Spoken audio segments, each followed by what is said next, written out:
Indirect tax होते हैं और एक होता है डायरेक्ट टैक्स। डायरेक्ट टैक्स का मतलब जो सीधा किसी व्यक्ति से वसूल किया जाता है, जैसे इनकम टैक्स। इनडायरेक्ट टैक्स वो होते हैं जो किसी सीधे व्यक्ति से वसूल नहीं होकर के और किसी माध्यम से वसूल किया जाता है, जैसे गुड्स के माध्यम से या सर्विस के माध्यम से। तो डायरेक्ट टैक्स तो एक ही था। इनडायरेक्ट टैक्सेस जो है वो उसका एक जाल था पूरे देश में। राज्य के अंदर लगभग 8 से 10 तरह के टैक्सेस थे जो राज्य सरकारें लगाती थी, और कम से कम 7 या 8 टैक्सेस जो हैं ऐसे टैक्सेस जो सेंट्रल लगाती थी। जैसे सेंट्रल में मैन्युफैक्चरिंग पर एक्साइज लगाया जाता था, इसके अलावा सर्विस टैक्स लगाया जाता था, अन्य और भी कई तरह के टैक्सेस थे छोटे छोटे। इसके अलावा स्टेट में वेट के अलावा लग्जरी टैक्स और बहुत सारे ऐसे टैक्सेस थे। इन सबको मर्ज करके एक टैक्स जो है वो बनाया गया है और उसका नाम है गुड्स एंड सर्विस टैक्स। पहले क्या होता था, गुड्स का डील जो है वो राज्य सरकारें करती थी और सर्विसेज का डील जो है वो सेंट्रल जो गवर्नमेंट होती थी वो करती थी। वेट डिपार्टमेंट गुड्स को देखता था और सेंटर का जो एक्साइज डिपार्टमेंट है वो सर्विसेज का ऑडिट किया करता था। तो इस तरह से इन सभी जालों को खत्म करके और जो एक बहुत बड़ा आर्थिक सुधार देश में किया जा रहा है, जिसको हम जीएसटी कह रहे हैं, एक ऐसा सुधार माना जा रहा है इंडिपेंडेंस के बाद में, जिससे देश की इकोनॉमी जो है वो बहुत रफ्तार पकड़ेगी और कहा जा रहा है कि जीडीपी जो है वो 2% तक देश की बढ़ सकती है। अब हमारा इससे क्या रिलेशन है, क्या होता है सर्विसेज, क्या होती है गुड्स और वर्क्स कॉन्ट्रैक्ट जो हम डील करते हैं उसका क्या होता है। अब आप देखिए, हमारा जो ठेकेदार था वो जो हमें सप्लाई करता था जो वर्क्स कॉन्ट्रैक्ट में, वो 2 चीजें सप्लाई करता था, गुड्स भी करता था और सर्विसेज भी करता था। जैसे आप सड़क निर्माण करवा रहे हैं तो सड़क निर्माण में सड़क में जो मटेरियल लग रहा है वो गुड्स है, साथ में जो लेबर लग रही है उसकी मशीनरी जो लग रही है वो सारी जो है वो सर्विसेज के अंदर आती थी। तो अलग अलग दोनों ही डिपार्टमेंट उसका ऑडिट किया करते थे, असेसमेंट किया करते थे। गुड्स के मैटर में वेट डिपार्टमेंट करता था और सर्विसेज के मैटर में जो है वो एक्साइज डिपार्टमेंट करता था। अब होता यह था कि गुड्स और सर्विसेज की बहुत बारीक लाइन होती है और दोनों डिपार्टमेंट का आपस में कोई कॉम्बिनेशन नहीं था, तो टैक्स की चोरी होती थी। जब वो ऑडिट के लिए जो अपना रिटर्न फाइल करता था, तो रिटर्न जब सर्विस टैक्स में भेजता था तो वो कहता था कि ये मेरा मैक्सिमम पार्ट इसके अंदर गुड्स का है, इसलिए सर्विस टैक्स नहीं लगेगा। और जब वेट डिपार्टमेंट को अपनी रिपोर्ट पेश करता था तो वो कहता था कि इसमें जो है वो मैक्सिमम पार्ट मेरा गुड्स सर्विस का है और गुड्स का बहुत कम पार्ट है, इसलिए इसमें टैक्स नहीं लगता। यानी इधर भी टैक्स देना नहीं चाहता था, उधर भी टैक्स देना नहीं चाहता। सर्विसेज और गुड्स में भी एक बहुत ऐसी बारीक लाइन है जिसका पता लगाना बहुत मुश्किल है। जैसे हम रेस्टोरेंट में जाते हैं, रेस्टोरेंट के अंदर जो हमें सर्विस प्रोवाइड की जाती है, एसी लगाया जाता है और जो वहां का मेला हमको सर्विस प्रोवाइड कराता है, इसके अलावा वहां जो माहौल क्रिएट करा जाता है वो सारा सर्विस का पार्ट होता है, और जो फूड सप्लाई किया जाता है वो फूड जो है वो गुड्स का पार्ट होता है।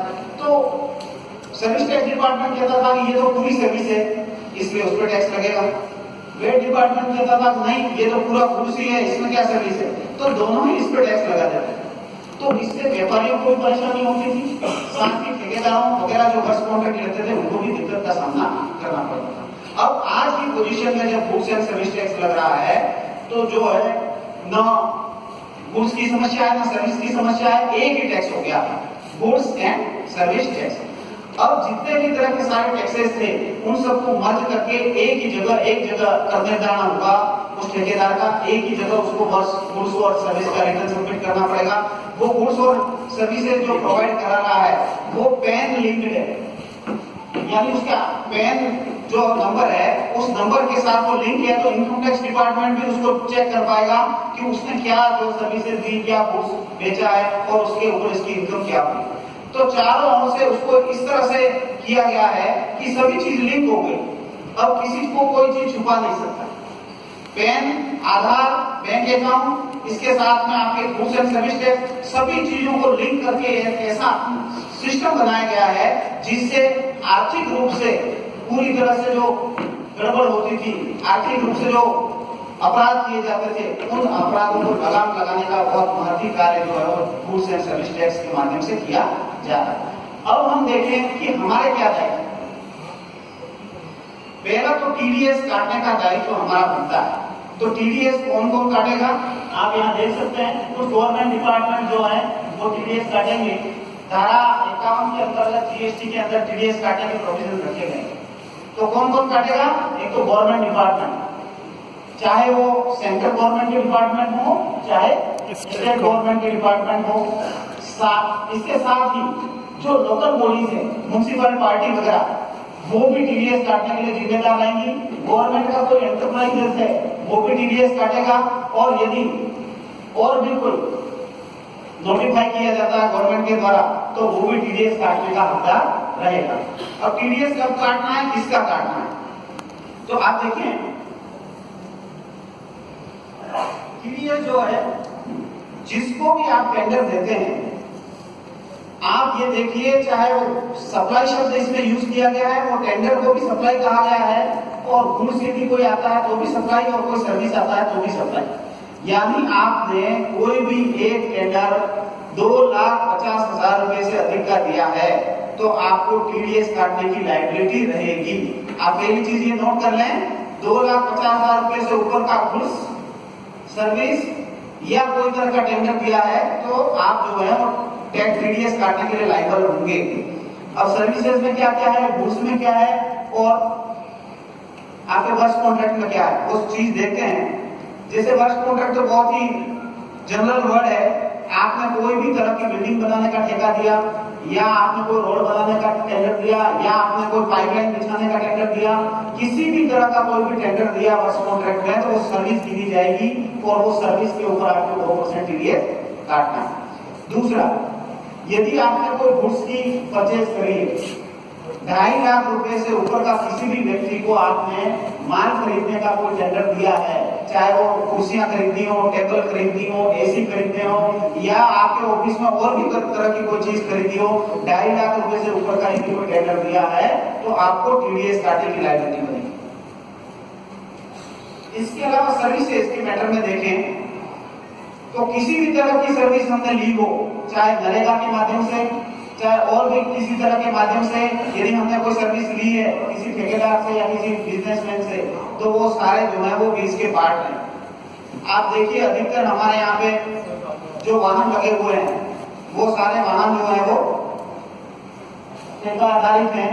तो गवर्नमेंट के जो वाहन नहीं है और टैक्सी प्रोवाइड करते हैं हमें, वो भी इसके अंदर आएंगे। साथ ही आपने मैन विथ मशीन कोई लगा रखे हैं, या संहिता पे कुछ ऐसे लोग लगा रखे हैं जो किसी ठेकेदार के माध्यम से आपके यहाँ काम कर रहे हैं, तो उन लोगों का भी यदि 2.5 लाख रुपए से ऊपर का कोई टेंडर कर रखा है तो टीडीएस, यानी गुड्स हो, सर्विस हो, 2.5 लाख रुपए से ऊपर की कोई भी सर्विस जो है या गुड्स जो है अवेलेबल कराया गया है, हमको उसका टीडीएस काटना। अब जीएसटी में आप देखें 3 तरह के टैक्सेस जीएसटी के अंदर शामिल हैं।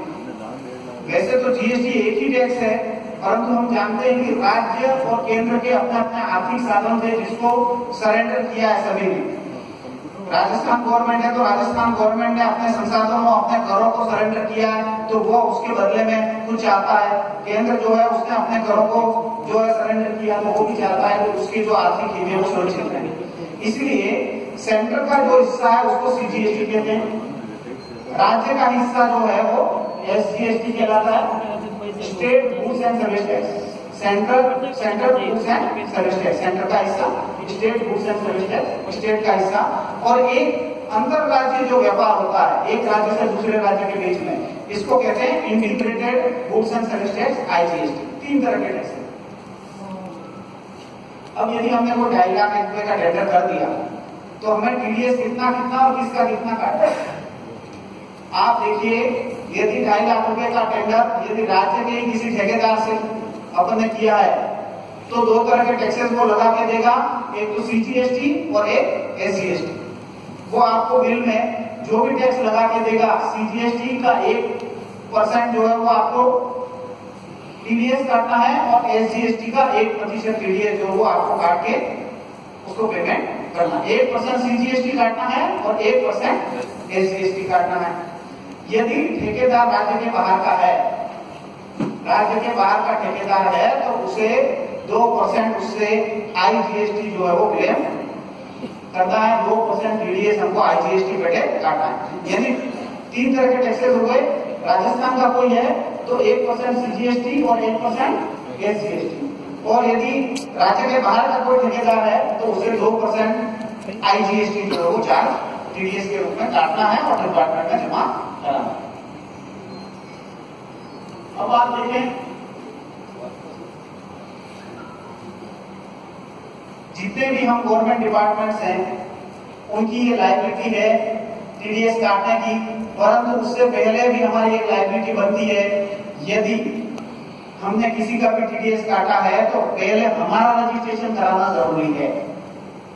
पहले गवर्नमेंट डिपार्टमेंट अपना खुद का रजिस्ट्रेशन करवाएगी।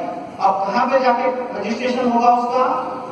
25 जून से इसकी विंडो खुल चुकी है, कभी भी आप जाकर के अपना डिपार्टमेंट का रजिस्ट्रेशन करा सकते हैं।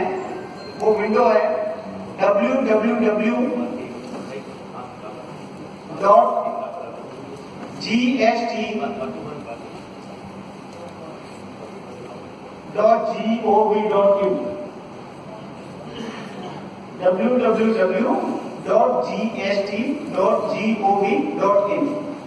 सेक्शन GST के सेक्शन 24 के अंतर्गत जो है वो इसका रजिस्ट्रेशन होगा आपके डिपार्टमेंट का। TDS कोई भी आप काटें, चाहे 1 रुपए का भी TDS काटा है तो आपको रजिस्ट्रेशन लेना ही लेना है। अब ये रजिस्ट्रेशन के लिए आपके पास कौन कौन से डॉक्यूमेंट चाहिए? आपके विभाग का, सब विभागों का 10 नंबर होता है। Income tax department 10 number issue करता है, सबके पास होगा, हर डिपार्टमेंट के पास वो 10 नंबर होना चाहिए।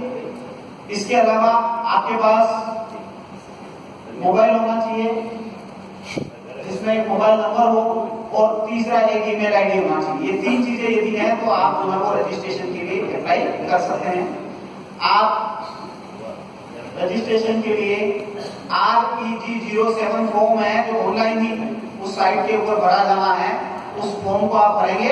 REG07 रजिस्ट्रेशन सर्टिफिकेट 07, उस 07 में आपको अपने मोबाइल नंबर देने हैं। आप ये ध्यान रखें कि आप जो मोबाइल नंबर दे रहे हैं, जो भी अधिकारी, वो आपका मोबाइल नंबर आपके आधार से लिंक होना चाहिए। यदि आधार से लिंक्ड नहीं है तो आप आधार से लिंक करवा दें पहले पर जाकर, क्योंकि आपके ई साइन होंगे उसमें। जो ये रजिस्ट्रेशन आप करोगे उस पर ई साइन होंगे। ई साइन का मतलब ये है कि आप जब साइन की बटन दबाएंगे तो आपके मोबाइल नंबर पे एक OTP आएगा, वो OTP नंबर इस पे डाल देंगे तो आप ई साइन हो गए। तो आप इस REG नंबर को भरेंगे, जैसे ही आप अपनी पूरी डिटेल देंगे, 10 नंबर की डिटेल देंगे, विभाग का नाम लिखेंगे, आपका मोबाइल नंबर लिखेंगे और आप जो है वो अपना ईमेल आईडी देंगे। ये 3 चीजें देते ही आपको OTP आएगा, एक तो मोबाइल नंबर पे आपके और एक ईमेल पे, दोनों ही अलग अलग आएंगे। तो मोबाइल वाला मोबाइल के खाने में डालना है और ईमेल आईडी का जो है वो ईमेल आईडी के बॉक्स में आपको फीड करना रहेगा। और फीड करने के बाद आप सबमिट करेंगे तो किसी तरह का कोई वेरिफिकेशन नहीं होगा। आपका 10 नंबर यदि वेरीफाई हो रहा है तो आपको रजिस्ट्रेशन अवेलेबल हो जाएगा। तो ये है रजिस्ट्रेशन की प्रक्रिया। आपको REG6 में रजिस्ट्रेशन सर्टिफिकेट इशू हो जाएगा। आपको अप्लाई करना है REG7 में, तो आप फॉर्म नंबर लिख लीजिए। सिस्टम में आप इस साइट पे जाओगे तो इस साइट पे आपको ये फॉर्म अवेलेबल रहेगा, उसी पे जाकर के आपको ऑनलाइन ही अप्लाई करना है, मैन्युअल किसी भी तरह से अप्लाई नहीं करना। अब जब रजिस्ट्रेशन हो गया, उसमें कैंसिलेशन वगैरह के भी प्रोविजन है, पर हमें अभी इसकी जरूरत नहीं पड़ेगी। एक बार हम इन चीजों को आगे बढ़े। अब जब आपने रजिस्ट्रेशन ले लिया, आप जो है वो TDS काटने के लिए ऑथराइज हो गए। अब आपने किसी भी ठेकेदार का टेंडर 2.5 लाख रुपए से ऊपर किया है और उसको चाहे 5,000 या 10,000 रुपए की पहली किस्त का पेमेंट किया है, तो आपको 1 जुलाई के बाद जो है TDS काटने की जिम्मेदारी बनती है। अब आप देखिए GSTR 7 जो है उसमें मंथली रिटर्न सबमिट करना है। बहुत ध्यान से देखें इस प्रोविजन को, क्योंकि इस प्रोविजन का उल्लंघन होने पर व्यक्तिगत लायबिलिटी जो है वो बनती है। आप देखें हर महीने जितना भी आपने TDS काटा है उसकी पूरी डिटेल जो है वो डिपार्टमेंट में इसी साइट के ऊपर जाकर के GSTR 07 के अंदर आपको फीड करना है। ये रिटर्न है आपका, जैसे व्यापारियों का रिटर्न होता है वैसे ये डिपार्टमेंट का रिटर्न है। ये रिटर्न आपको, यदि आपने 1 भी रुपए का TDS काटा है किसी महीने में, तो ये रिटर्न आपको सबमिट करना जरूरी है। हर महीने आपको ये रिटर्न सबमिट करना है यदि आपने TDS काटा है। जिस महीने कोई TDS नहीं कटा है उस महीने आपको ये रिटर्न सबमिट करने की जरूरत नहीं। यदि आपने ये रिटर्न सबमिट कर दिया, इस रिटर्न में क्या क्या डिटेल होगी? जिस भी ठेकेदार का आपने TDS काटा है उसका GST नंबर होगा। GST का मतलब हर ठेकेदार को एक GST नंबर दिया गया है जिसके आधार पर वो व्यापार करता है। तो GST होगा, ठेकेदार का नाम होगा, कितने राशि का टेंडर किया है, कितने रुपए पेमेंट किया है और कितने रुपए TDS काटा है। ये डिटेल जो है वो इसमें आपको फिर GSTR 7 में करनी है। अब आप देखिए GSTR 7 में जैसे ही आप फीड करेंगे कि आपने इतने रुपए TDS काटा है, स्वतः ही जैसे ही आपने GSTR 7 भरा, ठेकेदार के GSTR 2 में वो शो होने लग जाएगा। GSTR 2 क्या है? ठेकेदार की जो लायबिलिटी का जो रजिस्टर है वो GSTR 2 में कितने रुपए आपने TDS काटा है उसकी डिटेल ठेकेदार को दिखने लग जाएगी। अब जो है यदि हमने ये सब नहीं किया तो क्या होगा? ये बात सही। यदि GSTR 7 फीड नहीं किया, GSTR 7 कब तक फीड करना है? 1 महीने, जब महीना पूरा होता है इसके अगले 10 दिन के अंदर। जैसे जुलाई खत्म हुआ तो आपको जुलाई का अगला महीना अगस्त, 10 अगस्त तक जो है वो आपको उसका रिटर्न GSTR 7 सबमिट करना रहेगा। यदि नहीं किया तो पर डे 100 रुपए और अधिकतम 5,000 रुपए की पेनल्टी व्यक्तिगत DDO की लायबिलिटी बनेगी। 5,000 रुपए की तक की पेनल्टी, पर डे 100 रुपए और अधिकतम 5,000 रुपए की पेनल्टी GSTR 7 नहीं भरने की। GSTR 7 भरने के बाद भी आपको इसकी जानकारी GSTR 7A में ठेकेदार को 5 दिन के अंदर अंदर देनी रहेगी। यानी GSTR 7 भर दिया, उसके बाद GSTR 7A में उसकी पूरी डिटेल जो है वो आप अपने ठेकेदार को, जिसका भी TDS काटा गया है, उसको ये फॉर्म जो है वो भर के आपको देना। अब देखिए पेनल प्रोविजन और क्या है? रिटर्न तो दूर, हमने तो TDS ही नहीं काटा, काटने की हमारी जिम्मेदारी बनती थी, TDS काटा ही थी। जितने रुपए काटना था उससे कम काटा, या काट तो लिया TDS ठेकेदार का और डिपार्टमेंट में जमा ही नहीं कराया। तीनों ही बड़े ऑफेंस है। यदि आपने किसी ठेकेदार का TDS काटना था, नहीं काटा, कम काटा, या काट तो लिया TDS परंतु डिपार्टमेंट में जमा नहीं कराया, ऐसी पोजीशन में मिनिमम 10,000 रुपए की पेनल्टी लगेगी और जितने रुपए का TDS नहीं काटा है उसके बराबर जो भी ज्यादा हो वो पेनल्टी लगेगी। यानी 10,000 रुपए तो लगेगी ही लगेगी व्यक्तिगत लायबिलिटी।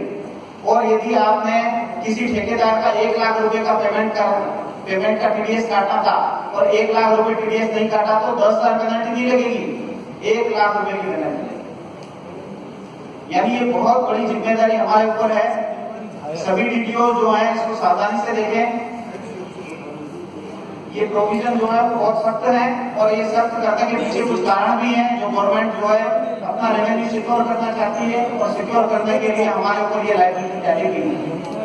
पूर्व में भी इस तरह के कुछ इनकम टैक्स डिपार्टमेंट में भी जो हम TDS काटते हैं उसमें भी प्रोविजन होते हैं। कई लोग कंफ्यूज होते हैं। आप ये समझिए 2 तरह के TDS करते हैं। एक तो इनकम टैक्स डिपार्टमेंट का TDS करता है जो अलग है।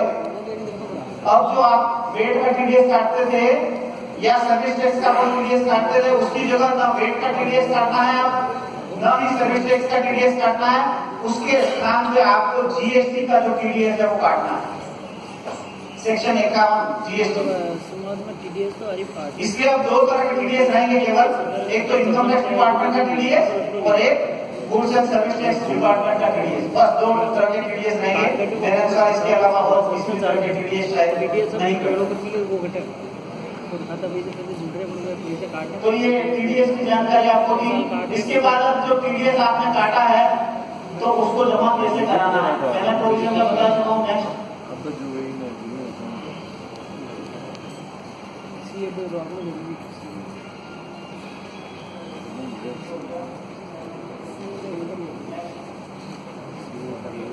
अब देखिए पेमेंट।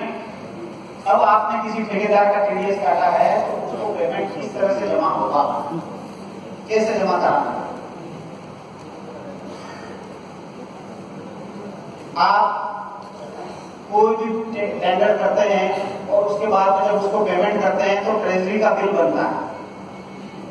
आपको पेमेंट जब आप कर रहे हैं तो टीडीएस काट करके जो बिल के साथ में किस किस ठेकेदार का कितना कितना रुपए का टीडीएस आपने काटा है उसकी डिटेल जो है वो इस बिल के साथ लगानी है जो आप ट्रेजरी में भेजेंगे।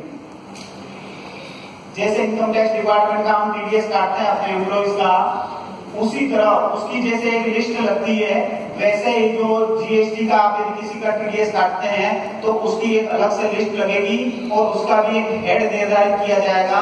उस हेड में जो है वो पैसा जमा करना है। वो हेड अभी फाइनल नहीं है, कोषाधिकारी जी जो बताएंगे यदि कोई फाइनल हुआ है। मेरे अनुसार फाइनल हुआ नहीं है अभी। जीएसटी लागू होने के बाद समझता हूँ उसको उस हेड का निर्धारण किया जाएगा। जैसे वेट का जो हेड है 040 है, उसी तरह जीएसटी का भी कोई वेट जो है निर्धारित किया जाएगा। अब आप ट्रेजरी में बिल बना करके भेजेंगे, बिल के अंदर टीडीएस में आपके ठेकेदार का नाम आएगा, उसका जीएसटी नंबर आएगा, कितने का रुपए का टेंडर है वो आएगा, कितने रुपए टीडीएस काटा उसकी पूरी डिटेल आएगी और उस बिल को आप जो है वो ट्रेजरी भेजेंगे।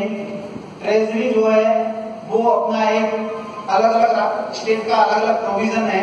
राजस्थान में जो ट्रेजरी है उसमें सीधे ही जो है वो शायद वो डिपार्टमेंट जमा करा देता है, ट्रेजरी खुद ही जमा कराती है, ऐसा कुछ है सर।